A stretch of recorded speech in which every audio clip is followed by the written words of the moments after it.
1장 6절부터 9절까지의 말씀입니다.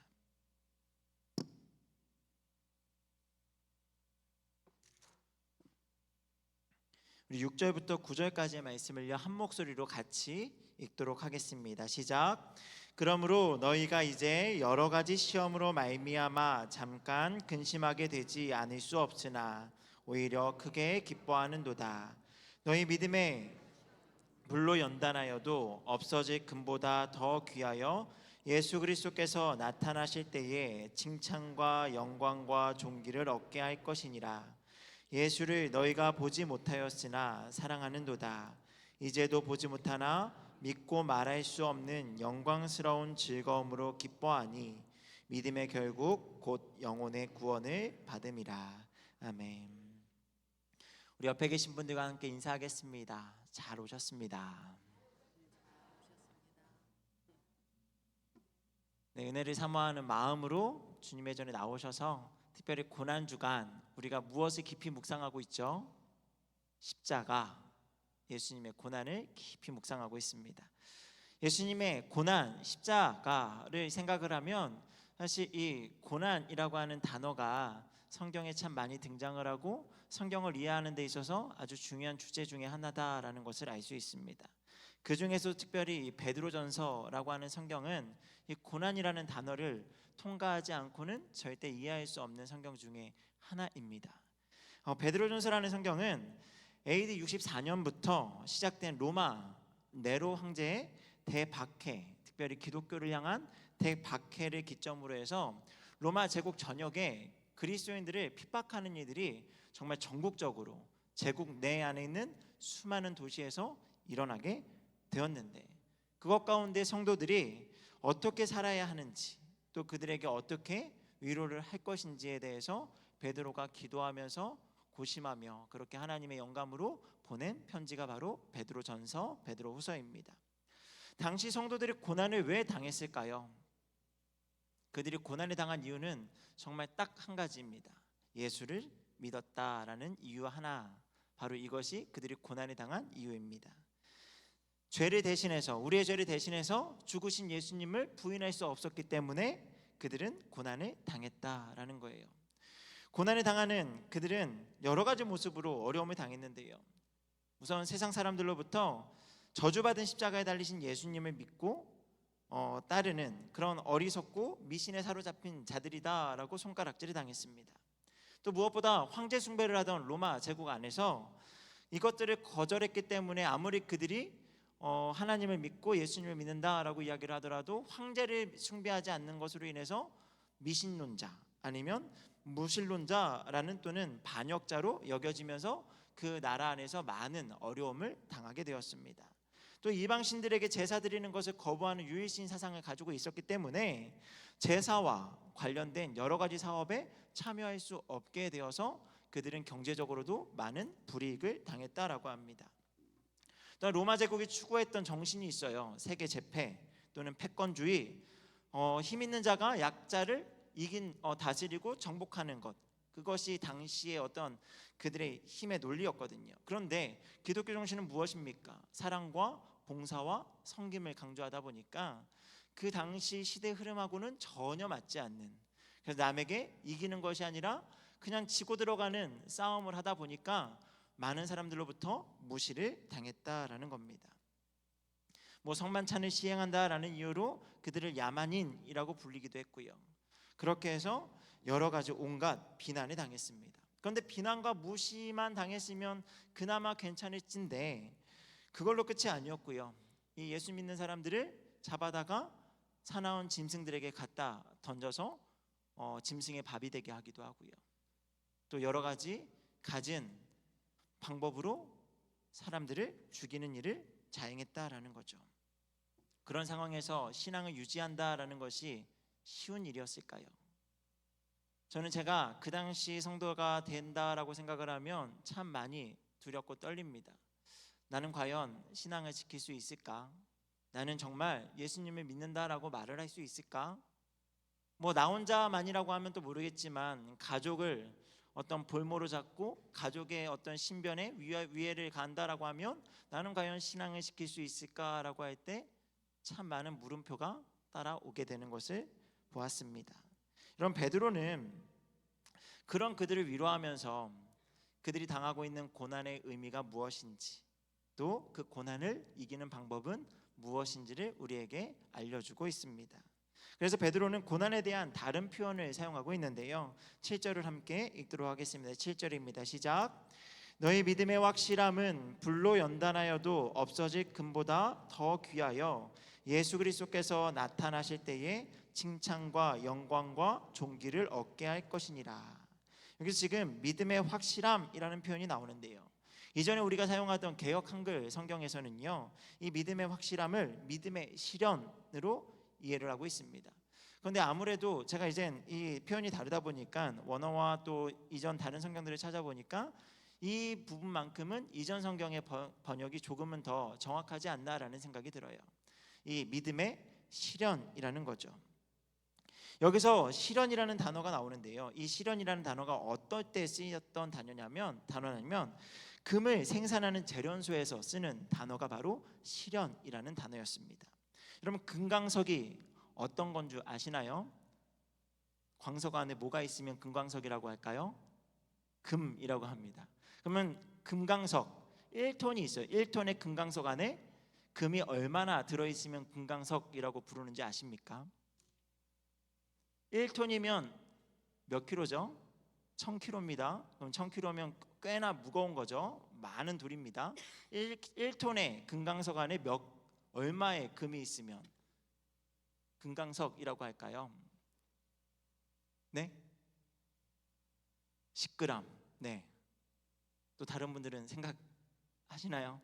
1톤이라고 하면 1000kg인데 얼마가 있으면 뭐 적어도 1kg는 있어야 금강석이라고 해야 되는 거 아니야 할 수도 있지만, 우리 아까 지사님이 이야기하셨던 것처럼 10g, 10g이라고도 하기도 하고요, 어떤 데는 5g이라고도 하고요, 어떤 데는 2g만 있어도 금강석이라고 한답니다.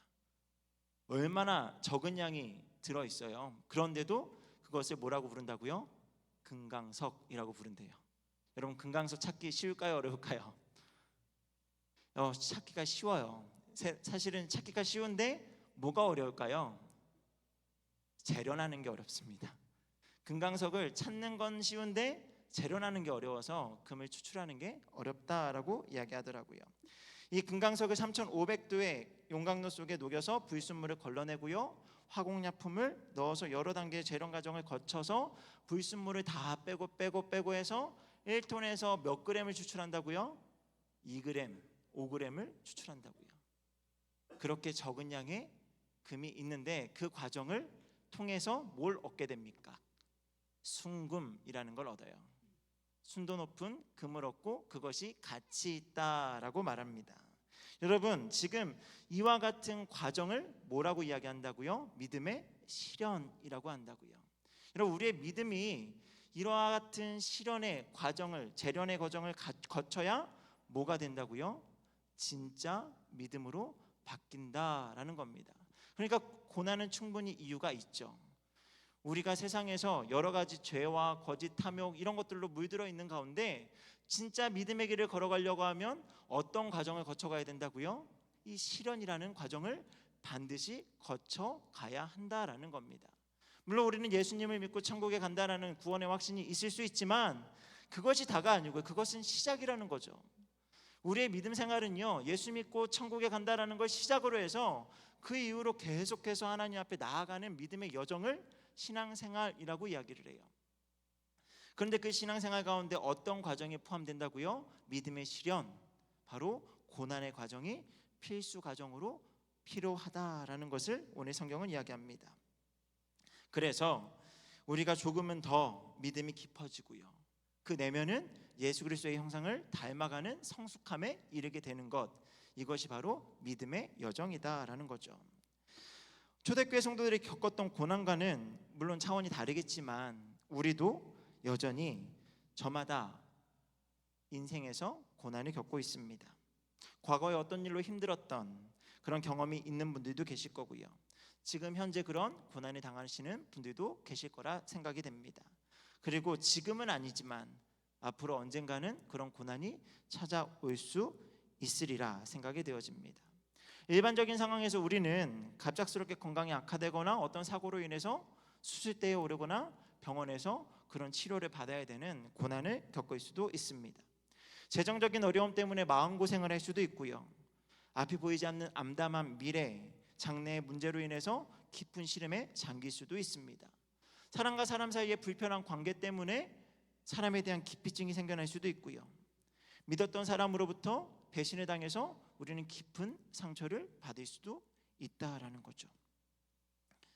테러와 전쟁, 자연재해 이런 여러 가지 국가적인 재난을 통해서 우리는 또한 모두가 겪고 있는 그런 고난을 그렇게 빠질 수도 있는 것, 이것이 우리의 인생 아니던가요? 또한 베드로와 초대교회 성도들처럼 예수님을 믿는다는 이유 하나로 우리는 고난을 겪을 수도 있습니다. 그래서 6절에 등장하는 시험으로 번역된 원어는요, 페이 라스모스라는 단어가 쓰이는데요, 이거는 하나님께서 믿음의 사람들에게 어떤 그 믿음을 테스트하기 위한 시련으로 소개가 됩니다. 그러니까 하나님께서 믿음의 사람들을 더 연단하고 이 사람들의 믿음을 한 번 더 시험하고 또 시험하기 위해서 주는 것, 이게 바로 이 시련이다라는 거죠. 그래서 하나님께서 이 시련을 주시면서 뭘 기대하실까요? 아까 이야기했던 그 재련의 과정을 거치는 것처럼 이것 가운데 성도들이 믿음이 더 단단해지고 그렇게 강해지기를 원한다라는 마음으로 주시는 시험이다라는 거예요.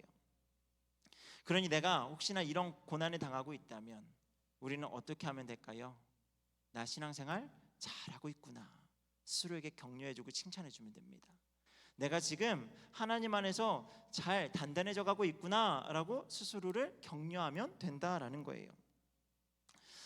이런 이유들로 우리는 시험, 시련의 의미를 가진 고난을 반드시 마주하게 된다라는 거죠.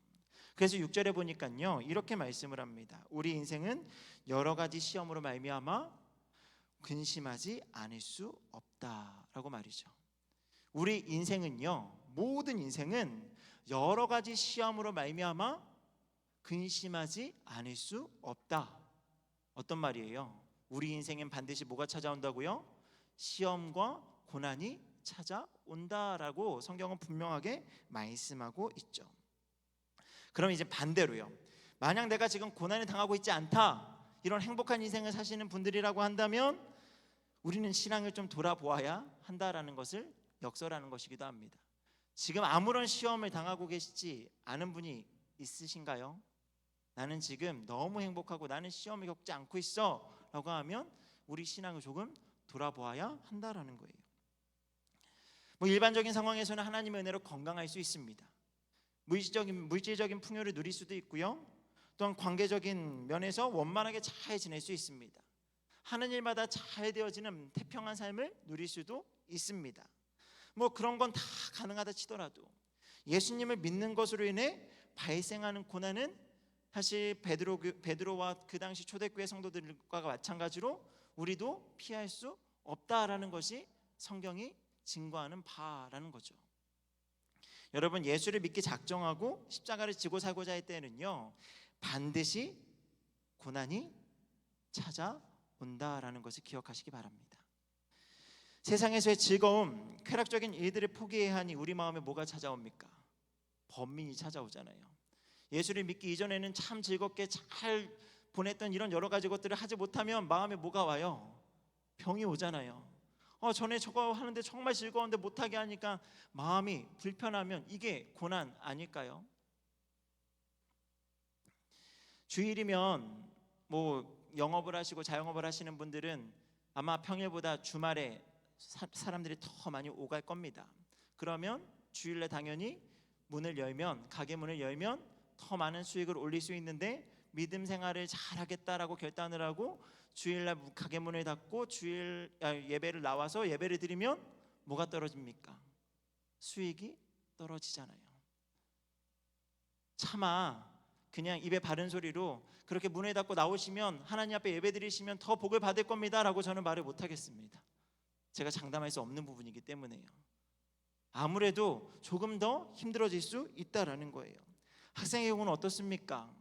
주일이면 주일에도 공부를 하고 더 시험 기간에 대해서 뭔가 더 열심히 노력을 하면 성적이 더 오를 수 있는데 나와서 예배를 드린다라고 이야기하면 당연히 공부하는 시간이 줄어드니 성적이 떨어지는, 성적이 더 오르지 않는 불이익을 당할 수 있다라는 거죠. 여러분, 이게 또 무엇일 수 있다고요? 고난일 수 있다라는 거예요. 불신 가족과 함께 살다 보면요, 예수님을 믿는다는 이유로 많은 비난과 핍박을 당합니다. 뭐만 안 되면 다 너 때문이야 라는 이야기를 들어요. 특히나 저희 부모님 가정은 아버지가 10남매시고 어머니가 6남매셨는데 저희 부모님만, 아버지 어머니만 신앙생활 하십니다. 그러니까 양가 친척 모두 다 신앙생활 하지 않으세요. 그러니까 가족 모임에 가면 무슨 일이, 안 좋은 일이 생기면 예수 믿는 너희 때문에 그래 라는 이야기를 어린 시절에 정말 많이 듣고 자랐습니다.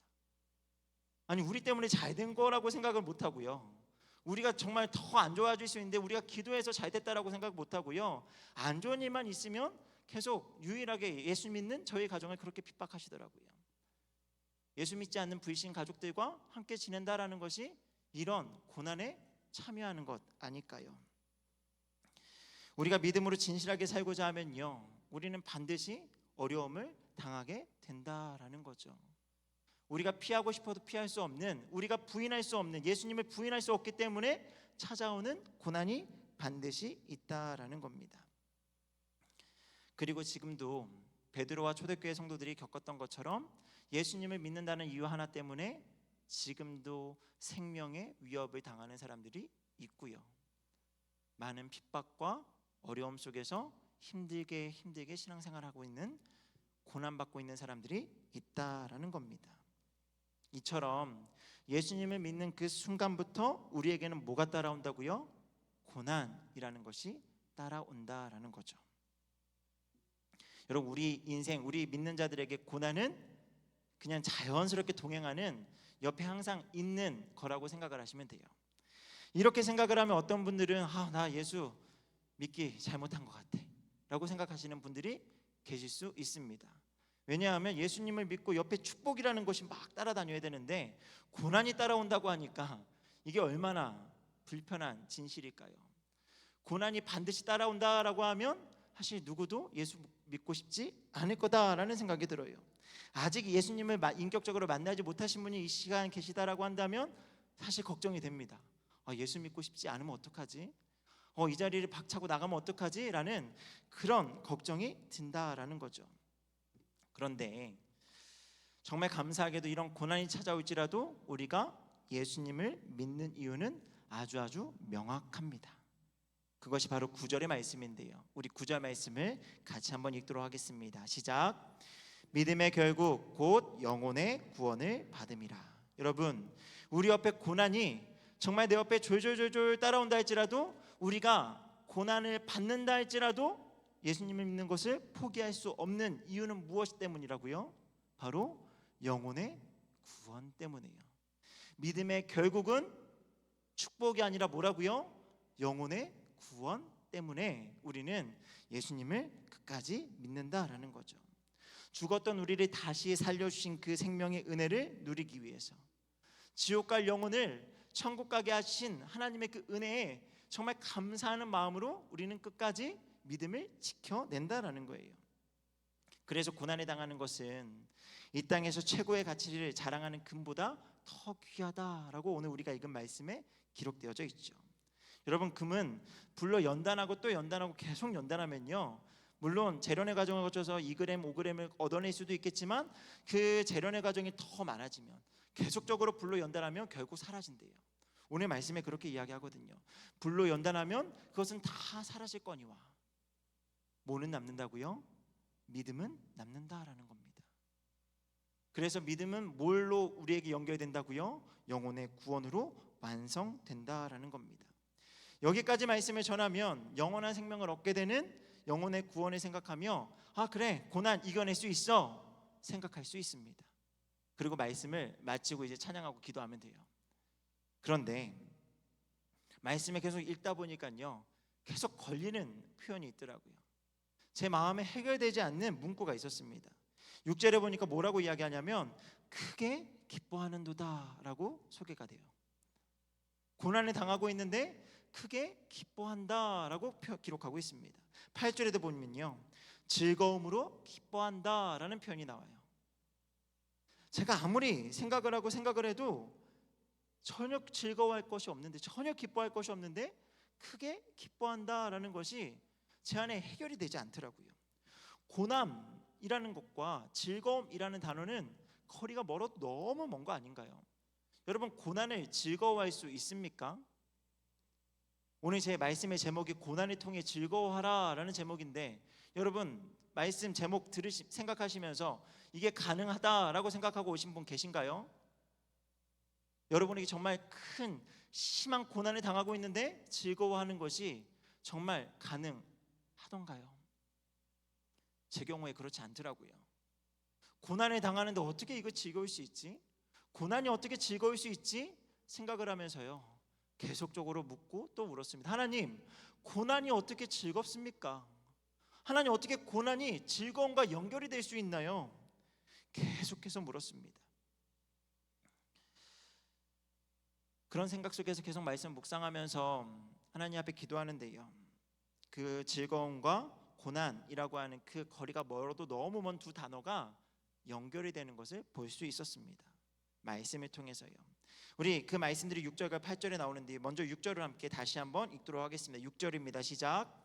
그러므로 너희가 이제 여러 가지 시험으로 말미암아 잠깐 근심하게 되지 않을 수 없으나 오히려 크게 기뻐하는도다. 크게 기뻐한다라고 이야기하는데요, 여기에서 제 눈을 사로잡은 한 단어가 있어요. 바로 잠깐이라는 단어입니다. 잠깐 근심하지 않을 수 없다라고 하면서 잠깐이라는 단어에 시선이 딱 꽂히더라고요. 제가 어린 시절에 국민학교를 다닐 때 이제 그 당시에는 예방 주사를 학교에서 이제 돌아가면서 밤마다 막 줄을 서 가지고 막 맞는 그 문화가 있었거든요. 그래서 옆반에서 예방 주사를 막 맞기 시작을 하면, 야, 이제 곧 우리 반이 하면서 막 긴장하는 분위기가 막 조성이 되고요. 이제 우리 반이 딱 돼서 이제 앞에 있는 번호 순대로 막 나가면 저는 이제 뒷번호였었는데, 그러다 보니까 그 순서를 기다릴 때 너무 두렵고 떨리는 거죠. 그런 두렵고 떨리는 저와 같은 학생들의 표정을 양호 선생님이 딱 간파하시고요, 야, 괜찮아, 잠깐이면 돼, 잠깐이면 돼, 금방 끝나, 아프지 않아, 그리고 이제 괜찮을 거야 라는 이야기를 해주셨어요. 금방 끝나, 잠깐이면 돼 라는 말이에요. 잠깐이라는 단어예요. 그래서 이제 양호 선생님이 그렇게 이야기하실 때 사실 의심했거든요. 아니, 잠깐이면 된다고? 계속 아플 것 같은데, 계속 아플 것 같은데. 그때 막 불주사 맞으면 막 여기 막 부어오르고 막 되게 아프다라는 그 막 이야기를 하도 많이 들어가지고 막 되게 걱정하면서, 맞아도 계속 아플 것 같은, 열이 날 것 같은데 막 걱정하고 있었거든요. 그래서 선생님의 말을 끝까지 믿지 못하고요, 계속 의심하는 채로 그렇게 주사를 맞는 줄에 섰습니다. 그런데 놀랍게도 주사를 맞았는데요, 맞는 순간 딱 하고 아프고요, 그 뒤로 안 아프더라고요. 그래서요, 양호 선생님 말이 맞구나, 잠깐이구나 라는 것을 어릴 때 제가 정말 그때 이후로 이 잠깐이라는 단어를 저는 깊이 묵상하고 있거든요. 그래서 잠깐이면 돼 라는 말이요, 저에겐 정말 큰 은혜입니다. 오늘 말씀에도 뭐라고요? 잠깐 근심하지 않을 수 없다라고 하면서 근심할 일이 얼마 동안 있다고요? 잠깐이라는 시간이요. 이런 말씀에 나오는 이 잠깐이라는 단어가 어떤 뜻을 갖고 있냐면, 범위, 정도, 수, 기간, 가치에 있어서 아주 작은이라는 뜻을 가진 올리곤이라는 단어가 쓰입니다. 헬라어로요. 아주 작은, 그냥 작은 것도 아니고요, 아주 작은이라는 단어가 바로 이 잠깐이라는 단어예요. 여러분, 그러면서 이어서 계속적으로 우리에게 말하고 있는 것은요, 고난에 당하는 시간이 아주 작은데, 아주 잠깐인데 그 뒤에 우리가 누리게 될 기쁨과 영광의 순간은 어떻다고요? 영원하다라는 것을 베드로전서 1장에서 이야기하거든요.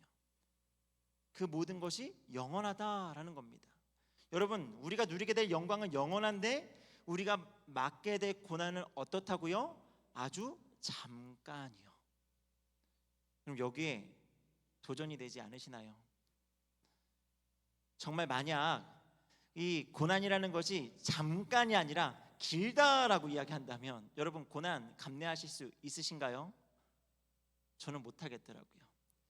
요즘 헬스들을 많이 하시더라고요. 그런데 헬스 가면 옆에서 운동을 도와주는 분들이 계십니다. 그런 트레이너들이 이야기하는 정말 되게 좀 무서운 말이 있어요. 한 번만 더, 조금만 더, 이 이야기를 꼭 합니다.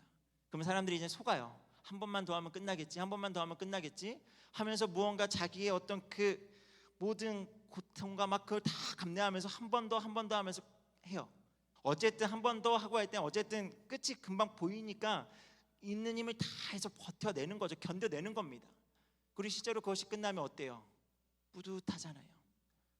뭐 처음부터 조금만 더 하면 됩니다가 아니고 정말 끝이 보일 때쯤에 한 번만 더, 조금만, 잠깐이면 됩니다 라고 이야기하는 거죠. 여러분, 성경이 우리에게 말씀하는 이 고난이요, 잠깐이라는 겁니다. 우리에게 길게 그 고난이 있을 것이 아니라 아주 잠깐 있을 거다. 그러니 영과의 시간과 비교해서 너희가 능히 이겨낼 수 있을 거야. 여러분, 이게 얼마나 큰 은혜입니까? 영원이라는 시간 동안 고난을 받고 잠깐이라는 시간 동안 즐거운 게 아니고요, 잠깐이라는 시간 동안 고난을 받지만 영원이라는 시간 안에 우리가 즐거워할 수 있다면 우리가 이 고통을 즐겁게 기쁨으로 이겨낼 수 있지 않겠습니까? 그래서 베드로는요, 성도들에게 그 잠깐의 시간을 사는 자세를 알려주는데요, 우리 14절 말씀, 13절의 말씀인데 같이 한번 읽도록 하겠습니다. 13절입니다. 시작. 그러므로 너희 마음의 허리를 동이고 근신하여 예수 그리스도께서 나타나실 때에 너에게 가져다 주실 은혜를 온전히 바랄지어다. 마음의 허리를 동이라 이야기합니다.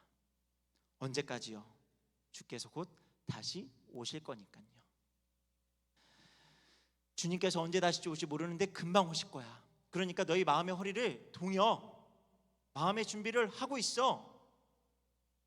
여러분, 잠깐이기 때문에 가능한 표현이에요. 만약 아직 오실지, 언제 오실지 모르고 아주 뒤에 오실 거야 라고 이야기하면 이런 표현이 없거든요. 마음 놓고 있어. 예수님 언제 올지, 다시 올지 몰라. 그냥 편하게 그냥 지내고 있어 라고 이야기하겠지만, 주님이 다시 오실 날이 금방이기 때문에 마음의 허리를 동이고 있으라 라는 겁니다. 그럼 마음의 허리를 동이고 그렇게 주님이 오실 날을 기다리고 있는 사람은요, 고난에 당할지라도 예수님이 오시면 그 고난은 어떻게 되는 거예요? 끝이 나는 거기 때문에 이겨낼 수 있다라는 거죠. 여러분, 올리곤의 아주 짧은 시간, 그래서 마음의 허리를 동이고 주님께서 다시 오실 날을 기다리는 삶의 자세를 갖는 저와 여러분 되기를 소망합니다. 그래서 잠깐의 고통은 금세 지나갈 거예요. 이후에 영원한 영광이 온다는 확신 가운데 기쁨이 넘치는 저와 여러분 되기를 주님의 이름으로 축복합니다. 다음으로 8절의 말씀인데요, 우리 8절을 같이 읽도록 하겠습니다. 시작. 예수를 너희가 보지 못하였으나 사랑하는도다. 이제도 보지 못하나 믿고 말할 수 없는 영광스러운 즐거움으로 기뻐하니. 초대교회 성도들은요, 대다수가 예수님을 보지 못했습니다. 하지만 예수님의 이야기를 듣고 예수님을 믿음으로 바라보았습니다. 믿음으로 주님을 바라보았죠. 그 중에서 말할 수 없는 영광스러운 즐거움을 이야기하고 있는데요, 예수님의 이야기 중 십자가의 이야기가 바로 그 영광스러운 즐거움이 아닐까요? 여러분, 우리도 예수님을 직접 보지는 못했지만 이 시간 예수님을 믿음으로 바라보시기 원합니다. 특별히 십자가에 매달리신 고난 당하시는 예수님을 묵상해야만 합니다. 여러분, 예수님께서 십자가에 고난을 당하시면서 어떤 마음이셨을까요? 물론 인간의 몸을 입고 계셨기 때문에 참 아프다, 참 고통스럽다, 참 수치스럽다라는 이런 여러 가지 마음도 있으셨겠지만 그것이 다가 아니었겠죠. 고난은 잠깐이지만 그 고난이 지나면 수많은 영혼들이 다시 살아날 거야. 내가 사랑하는 저 수많은 죽어있는 영혼들이 다시 살게 될 거야 라고 하는 그 확신 속에서 얼마나 큰 환희와 기대를 가지고 계셨을까요? 그러니 그 고난을 충분히 이겨낼 수 있었다라는 겁니다.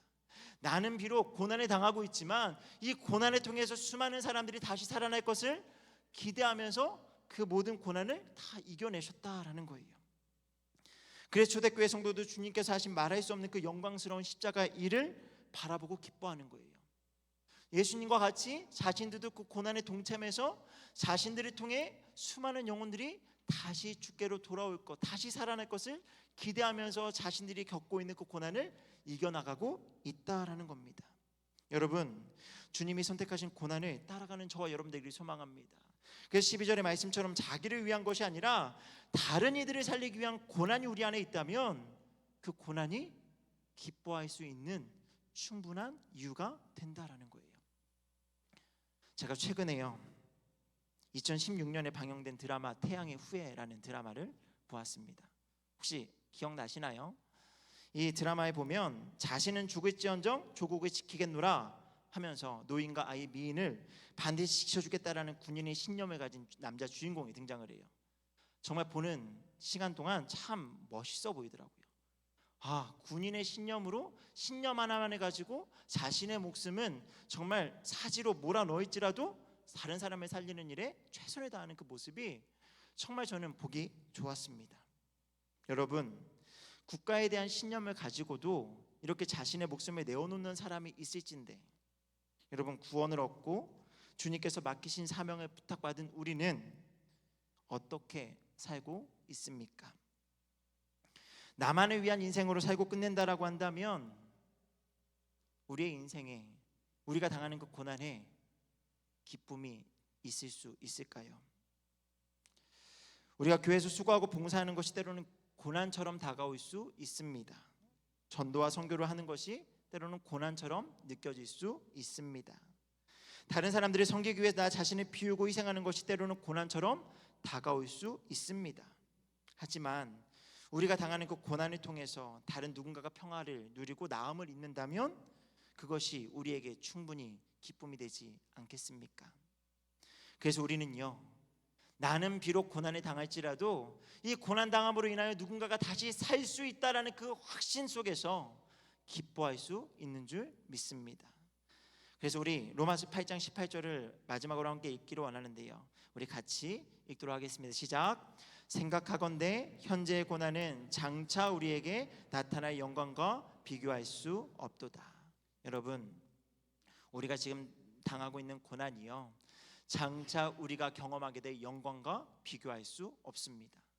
그러니 고난 때문에 예수님을 믿는 것을 포기하는 어리석은 자가 되지 않는 우리가 되기를 원합니다. 비록 내가 지금 고난을 당하고 있을지라도 이 시간은 잠깐이면 지나간다라는 그 믿음 안에서 말씀을 신뢰하는 것 가운데 크게 기뻐하는 우리가 되기를 원합니다. 또한 내가 당하는 고난을 통하여서 하나님의 나라가 세워지고 수많은 이들이 다시 살게 되고 그 가운데 하나님과 평화를 누릴 수 있다는 그 확신 속에, 여러분, 우리가 당하는 고난이 그냥 고난으로 우리를 힘들게 하는 것이 아니라 오히려 우리 인생에 정말 찾을 수 없는 기쁨, 우리 인생에서 경험하지 못하는 그 기쁨을 허락하는 귀한 은혜의 일임을 깨닫고 주님께서 걸어가신 그 십자가의 고난을 나도 지겠습니다, 나도 그 고난의 길을 동참하겠습니다, 함께 다짐할 수 있는 저와 여러분 되기를 주님의 이름으로 축복합니다. 우리 옆에 계신 분들과 마지막으로 함께 인사하겠습니다. 고난을 통해 기뻐합시다. 한번 인사하겠습니다. 네, 아마 오늘 이 자리에 안 계신 분들은 고난을 통해 기뻐한다는 게 뭔지 모르시겠지만 저와 여러분은 고난을 통해 기뻐하는 그런 성도님들이 되시기를 주님으로 축복합니다. 우리 같이 찬양하면서 나아가기 원하는